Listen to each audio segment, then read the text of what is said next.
ہم نے پچھلے ہفتے بھی ایک تہوار منایا، مدرس ڈے منایا، اور ہم نے اپنے رشتوں، اپنی ماں کے لیے خدا کا شکر کیا۔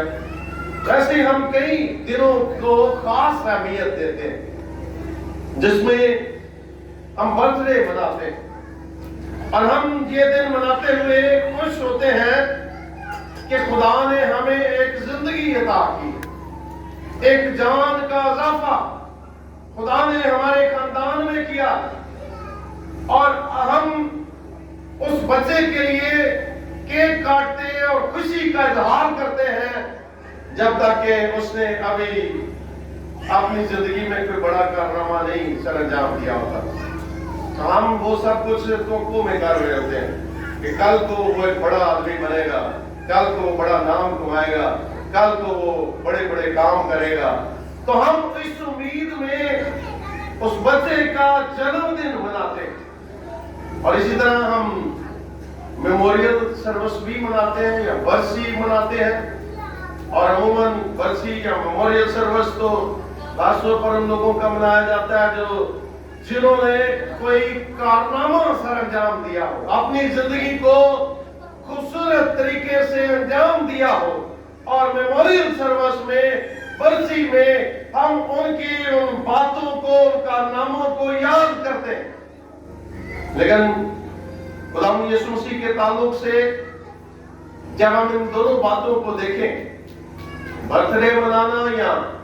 میموریل سروس یا برسی کو منانا، تو ہمیں دونوں یہ باتیں اس کی ذات اقدس میں بالکل فرق اور جدا ہے، کیونکہ ہمارا خدا ہے یہ چیز۔ خدا یسوع مسیح واحد ایسی ہستی ہیں جو ایک بچے کی طرح پیدا تو ہوا، لیکن علماء کہتے ہیں کہ یہ ایسا عجیب بچہ تھا کہ وہ اپنی ماں کی گود میں ایک بچے کی حیثیت سے لیٹا ہوا تھا، لیکن وہ اپنی ماں سے بھی زیادہ بزرگ تھا، کیونکہ وہ بچہ بعد میں بنا، اس سے پیشتر وہ ابدی خدا کا کلمہ تھا۔ اور خدا یسوع مسیح واحد وہ ہستی ہیں جن کی پیدائش سے پیشتر یہ بتایا گیا تھا کہ وہ کیسا ہوگا، وہ کیا کرے گا، اس کا نام کیا ہوگا، اس کا گھرانہ کون سا ہوگا، اور ہمیں خدا کا کلام بتاتا ہے کہ وہ پیدا ہوا۔ اور ہم اس لیے خوش ہوتے ہیں کہ کوئی سینکڑوں 300 کے قریب پیش گوئیاں خدا یسوع مسیح کی پیدائش سے پیشتر کی گئیں، اور ہم کرسمس اسی لیے مناتے ہیں کہ وہ بڑے کام کرنے والا، وہ بڑے نام والا، وہ بڑے کردار والا شخص پیدا ہوا، اور ہم بڑا دن مناتے ہیں۔ لیکن اسی طرح جس طرح ہم اس کی پیدائش کو یاد کرتے ہیں، ہم اس کی موت کو بھی یاد کرتے ہیں، ہم اس کے جیتنے کو بھی یاد کرتے ہیں، کیونکہ ہم شادماں ہوتے ہیں کہ جن کاموں کو بتایا گیا نبیوں نے کہ وہ اس طرح سے خدمت کرے گا، وہ بدن اختیار کرے گا، وہ اس بدن کو تمہارے لیے دے دے گا، وہ تمہاری خاطر جان کا نذرانہ دے گا، وہ مر جائے گا اور اپنے کہنے کے مطابق تیسرے دن مردوں میں سے جی اٹھے گا، اور جب وہ اپنے کہنے کے مطابق مر جاتا ہے اور جی اٹھتا ہے تو ہم ایسٹر سیلیبریٹ کرتے ہیں، ہم اس خوشی دن کو مناتے ہیں، اور کہانی یہاں ختم نہیں ہوتی، کیونکہ خدا یسوع مسیح کی ہم کوئی ایسٹر پر بھی ہم کوئی برسی نہیں مناتے، ہم اس کی کوئی شہادت کا دن نہیں مناتے، کیونکہ ہمارا خدا زندہ ہے اور عبدالآباد تک زندہ ہے، اور خدا یسوع مسیح ایک ایسا منفرد کردار ہے کہ وہ جی اٹھا، اور پھر اسے کبھی موت شکست نہیں دے سکتی، وہ پہلے بھی موت سے مر رہا تھا اور اب بھی وہ زندہ ہے،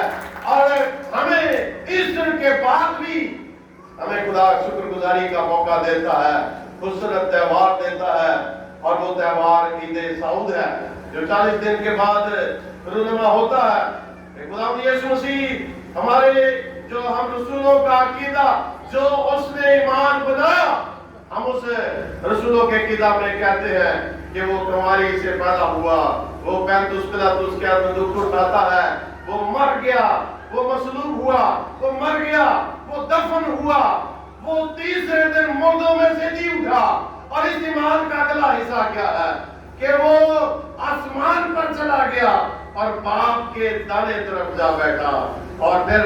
اس ایمان کا اگلا حصہ یہ ہے کہ وہ پہلے آنے والا ہے۔ اور ہم آج یسوع مسیح کے شاول کو یاد کر رہے ہیں، اور خدا کا کلام ہمیں بتاتا ہے کہ وہ اپنے باپ کے دانے طرف جا بیٹھا۔ ہم خدا یسوع مسیح کی قربانی کو، اس بڑے کفارے کو یاد کرتے ہیں۔ ایسٹر پر ہم یاد کرتے ہیں کہ اس نے اپنا بدن بطور کاہن، بطور خدا کے برے کی حیثیت سے دے دیا،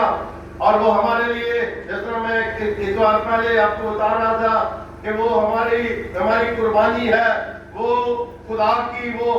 بخشش ہے جس نے قربانیوں کو موقوف کیا۔ اور ہم عہد عتیق میں دیکھتے ہیں کہ جب کاہن خدا کی ہیکل میں قربانیوں کے لیے آتے تھے تو وہاں ان کے بیٹھنے کی کوئی جگہ نہیں تھی۔ آج تو خوبصورت پلپٹ ہے، اور پلپٹ کے اوپر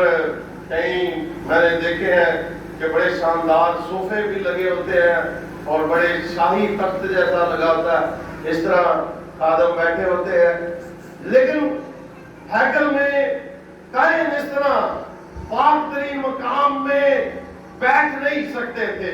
کیونکہ پاک ترین مقام میں جب وہ داخل ہوتے تو وہ خوف کے ساتھ داخل ہوتے، اس خوف کے ساتھ کہ یہ خدا کی پاکیزگی کی جگہ ہے، خدا کا عبر یہاں چھایا ہوا ہے، اور خدا کا جلال اتنا پاک ہے کہ ہم میں ذرا بھی گناہ ہوا تو ہم یہی مر جائیں گے۔ اور میں نے کئی دفعہ آپ کو بتایا ہے کہ ہمارا یہ کالا پٹکا جو ہے، یا ہم جو رسا یہاں باندھتے ہیں، یہ اسی بات کی نشانی ہے، علامت ہے کہ یہ رسا باندھ کر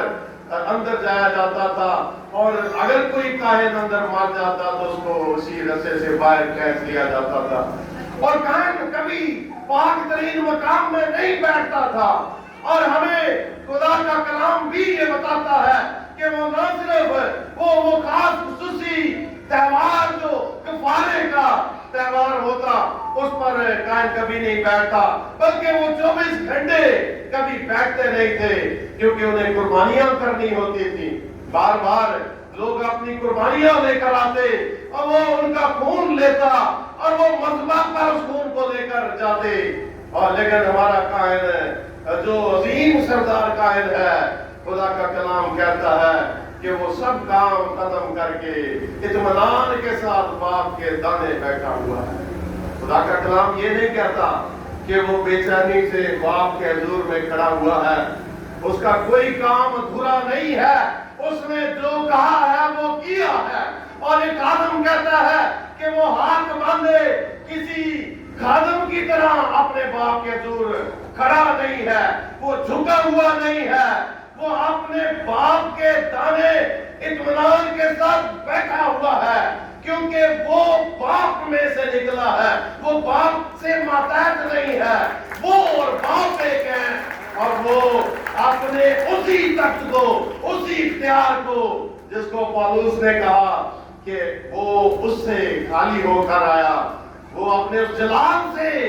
خدا کے برابر اس ہونے کے مرتبے سے اپنے آپ کو خالی کر کے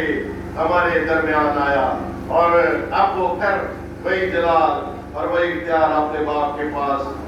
پاتا ہے۔ مقدس لوکا کی انجیل میں سے آج ہم نے ورد تلاوت کیا، اور میں نے دونوں ورد آپ کے سامنے تلاوت کیے، جو ہمیں مقدس لوکا واحد انجیل نویس ہے، جو ہمیں خدا یسوع مسیح کے آسمان پر اٹھائے جانے کی واقعے کی تفسیر بیان کرتا۔ ویسے ہم متی رسول کے انجیلی بیان میں بھی مختصر بیان پڑھتے ہیں، اور مقدس مرکز کے انجیلی بیان میں بھی ہمیں اس کا بیان ملتا ہے، لیکن مقدس لوکا انجیل کے اختتام پر، اور چونکہ رسولوں کے اعمال کا مصنف بھی مقدس لوکا ہے، اور رسولوں کے اعمال کے غال پر اس واقعے کی تفصیل بتاتا ہے۔ جب ہم لوکا کی انجیل کو پڑھتے ہیں تو ہمیں معلوم ہوتا ہے کہ اس نے یسوع مسیح کی پیدائش کی کہانی کو سب سے زیادہ مفصل انداز سے تفصیل کے ساتھ بیان کیا، اور اس نے یہ خدا یسوع مسیح کی کہانی یا ہماری نجات کی کہانی کا اختتام بھی سب سے زیادہ تفصیل سے بیان کیا۔ تو جس کہانی کا آغاز آسمان سے ہوا، ابدیت سے ہوا، کہ ہماری نجات کی کہانی کا آغاز پاک کے دل سے ہوا، آسمان سے ہوا، ابدیت سے ہوا۔ باپ نے نجات کا منصوبہ بنایا، باپ نے نجات دینے کا اعلان کیا۔ اس نے اعلان کیا کہ میں عورت کی نسل سے ایک شخص کو بغیر باپ کے پیدا کروں گا، اور خدا کا کلام ہمیں بتاتا ہے کہ یہ منصوبہ جس کا آغاز آسمان سے ہوا، اور اس منصوبہ کی تکمیل کے لیے خدا کا کلمہ خالی ہو کر، انسان بن کر، اپنا جلال چھوڑ کر، انسان بن کر انسانوں کے درمیان اس زمین پر آ گیا۔ اور اس کہانی کا اختتام بھی تب ہوا جب وہ جو آسمانی زمینی بنا، جب وہ زمینی ہمارے لیے نجات کا انتظام کر لیتا ہے، تو پھر وہ اپنے جلال میں واپس باپ کے دانے جا بیٹھتا ہے۔ اس کہانی کا آغاز یسوع مسیح کے آسمان سے نیچے اترنے سے ہوا، اور اس کہانی کا اختتام اس کے پھر سے آسمان پر چڑھ جانے سے ہوا۔ اس کہانی کا آغاز اس کے جسم کے پہننے سے ہوا، اس نے تجسم اختیار کیا۔ اس کہانی کا اختتام اس کے جلال پانے اور پھر سے باپ کے جلال میں شریک ہونے سے ہوا۔ اس کہانی کا آغاز توقع اور امید سے ہوا کہ وہ بنی نوع انسان کو نجات دے گا۔ اس کا نام رکھا گیا کہ تو اس کا نام یسوع رکھنا، کیونکہ وہی اپنے لوگوں کو ان کے گناہوں سے نجات دے گا۔ اور اس کہانی کا اختتام تصدیق سے ہوا کہ باپ انہیں معاف کر، اور یہ کہا گیا تمام ہوا۔ اور تصدیق یہ ہوئی کہ جب وہ باپ کے دانے آج بیٹھا ہوا ہے تو اس کی پسلی چھیدی ہوئی ہے، اس کے ہاتھ چھیدے ہوئے ہیں، اور باپ کے دانے بیٹھا ہوا اس کا بیٹا ثبوت ہے کہ یہ پاک بدن، یہ پاک خون انسان کی شفا کے لیے توڑا گیا ہے، اور آج جو کوئی اس پر ایمان لاتا ہے وہ ہلاک نہیں ہوتا بلکہ ہمیشہ کی زندگی پاتا ہے۔ یسوع مسیح کا باپ کے حضور چھیدے ہاتھ اور چھیدی پسلی لیے اس کے تخت پر بیٹھا ہونا ضمانت ہے کہ ہماری نجات مکمل ہو گئی ہے۔ اس کہانی کا آغاز خدا کے کلمے کنواری کے بدن سے پیدا ہونے، خدا کے بیٹے کے انسان بننے سے ہوا، اور اس کہانی کا اختتام خدا کے برے کی قربانی، اور کلام مقدس کہتا ہے کہ اس کے تیسرے دن مردوں میں سے جی اٹھنے سے وہ قدرت سے خدا کا بیٹا ٹھہرا۔ اور اس کا اختتام نہ صرف اس تصدیق سے ہوا کہ وہ تیسرے دن مردوں میں سے جی اٹھ کر خدا کا بیٹا ثابت ہوا، بلکہ وہ آسمانوں سے گزر کر وہ قادر خدا ثابت ہوا، جس پر کوئی کشش ثقل اثر نہ کر سکی، اور وہ جلال میں پھر سے شریک ہو گیا۔ اس نجات کی کہانی کا آغاز وعدے سے ہوا، اور اس کا اختتام بھی ایک وعدے سے ہوا۔ فرشتوں نے کہا کہ جتنا تم نے اسے جاتے ہوئے دیکھا ہے، یہی یسوع جو تمہاری آنکھوں کے سامنے آسمان پر چلا گیا ہے، یہی یسوع دوبارہ اسی طرح آنے والا ہے۔ اور اس کہانی کا آغاز پیدائش پر ہم پڑھتے ہیں کہ فرشتے کے ساتھ ہوا۔ جب خدا یسوع مسیح پیدا ہوئے تو فرشتے گاتے ہوئے، خوشخبری سناتے ہوئے نظر آئے، اور نہ صرف آسمانی گاتے تھے بلکہ زمینی جن کے درمیان وہ آیا، مقدسہ مریم نے خوبصورت گیت گایا،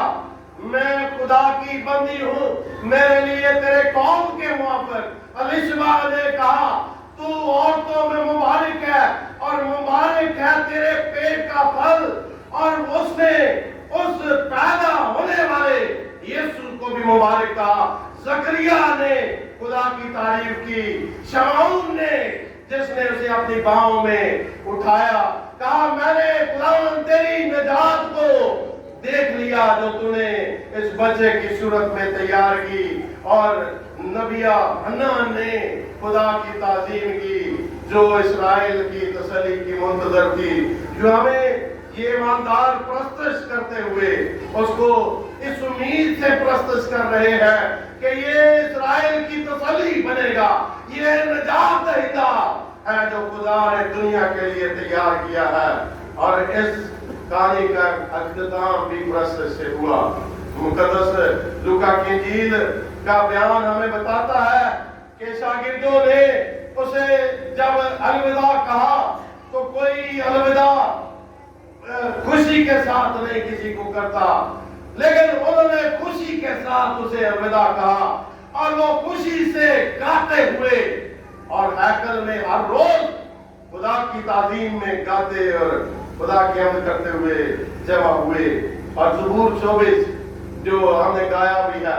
یہ مسیحائی زبور ہے،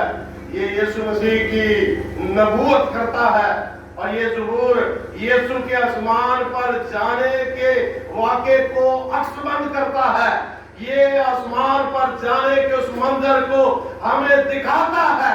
کلام میں اگرچہ انجیل نویس اس واقعے کی تفصیل نہیں بیان کر سکے، لیکن خدا نے اس زبور نویس پر یہ مکاشفہ ظاہر کیا کہ جب خداوند یسوع آسمان میں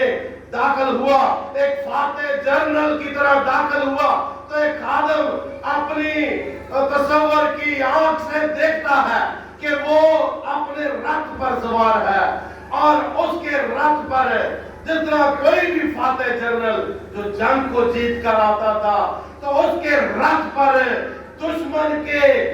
گوشت کے لتھڑے اور خون کے دھبوں کے نشان، اس کی فتح کے نشان ہوتے تھے۔ اور وہ خادم کہتا ہے کہ یسوع جب آسمان میں داخل ہوا تو اس کے لیے دروازوں کو اونچا کیا گیا اور کہا گیا بادشاہوں کا بادشاہ، جلال کا بادشاہ آتا ہے۔ سنے کہ وہ جب اپنے رتھ پر بیٹھے داخل ہوا تو وہ خادم کہتا ہے کہ اس کے رتھ کے پہیوں کے ساتھ موت روندی ہوئی تھی، اس کے رتھ کے پہیوں کے ساتھ ابلیس روندا ہوا تھا اور پاتال روندا ہوا تھا، کیونکہ اس نے ان سب کو شکست دی تھی۔ اور ہمارا خداوند فاتح، خداوند آسمان میں اس طرح فتح کے ساتھ داخل ہوا۔ چاروں انجیل نویس اس کے بیچ میں نے آغاز اور اختتام کے بارے میں آپ کو بتایا، اس کے بیچ میں جو واقعات ہوئے وہ چاروں چیز میں اس بیان کرتے ہیں۔ اور میں نے آپ کو بتایا کہ مقدس لوکا 2 بار یسوع کے صعود کو بیان کرتا ہے، اور یہ بڑی دلچسپ بات ہے کہ وہ یسوع کی خدمت کے اختتام پر یسوع کے صعود سے اسے ختم کرتا ہے، کہ اس کی زمینی خدمت کا اختتام یسوع کے صعود سے ہوا، لیکن کلیسیائی خدمت کا آغاز کس سے ہوا؟ وہ بھی یسوع کے صعود سے ہوا۔ یوں وہ 2 زمانوں کی بات کرتا ہے، اور وہ کہتا ہے کہ وہ فضل کا زمانہ جس کا آغاز، اس نئے عہد کا آغاز یسوع کے خون سے باندھا گیا، اس کا اختتام یسوع کے آسمان میں پھر سے جلال میں شریک ہونے سے ہوا، اور اس کے لہو سے کلیسیا جو وجود میں آئی، اور جو بشارت کا آغاز ہوا، جو شاگرد گواہ بن کر پوری دنیا میں نکلنے کو تھے، اس نئے دور کا آغاز، کلیسیا کا آغاز بھی وہ یسوع کے صعود سے ہی کرتا ہے۔ کہتا ہے کہ یسوع نے صعود فرمایا اور کہا کہ ٹھہرے رہو کیونکہ تمہیں قوت کا لباس دیا جاتا ہے، اور وہ یسوع کا وعدہ 10 دن کے بعد پورا ہوا، اور روح القدس کے ساتھ اس نئے دور کا آغاز ہوا۔ یسوع مسیح عموماً ایک دفعہ میں وزٹ پر پوچھتا ہوں تو کئی لوگ کہتے ہیں کہ وہ کئی لوگ جو اس بات کو بھول گئے ہیں کہ یسوع مسیح 40 دن تک زمین پر رہے،